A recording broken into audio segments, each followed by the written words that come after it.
Right, I've got the Faction Prodigy 3s here. Prodigy range, I mean, it is what Faction's all about, isn't it? It's a proper free ride ski with sort of freestyle heritage to it, I'd say. It's a simple ski. It's got a poplar wood core running right the way through it. It's designed to be kind of like an accessible free ride freestyle ski, so someone getting into free riding perhaps.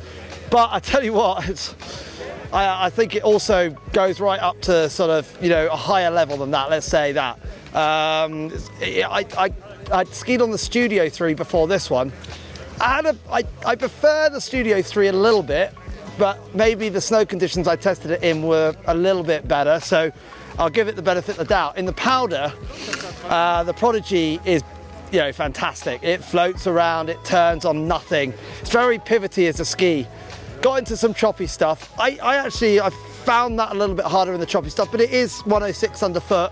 It can be a bit of a handful.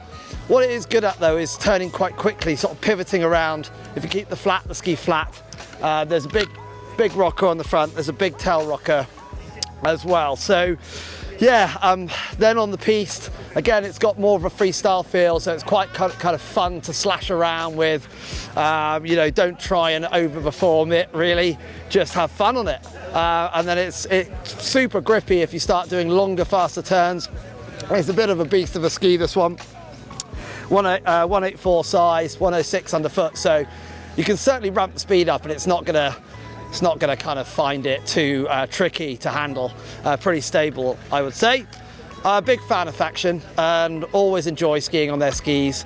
I'd say the Prodigy 3, the kind of dynamic, the sort of setup of the ski, I wouldn't normally go for a ski like this, a kind of freestyle-y free ride ski. I'm a bit more traditional, I suppose.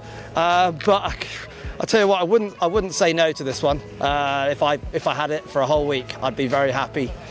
It's £629 without bindings, so pretty good price point. Yeah, Faction Prodigy 3 for 2025-2026 season. Same ski as it's been for a while, change of graphics, but you can't go wrong with it.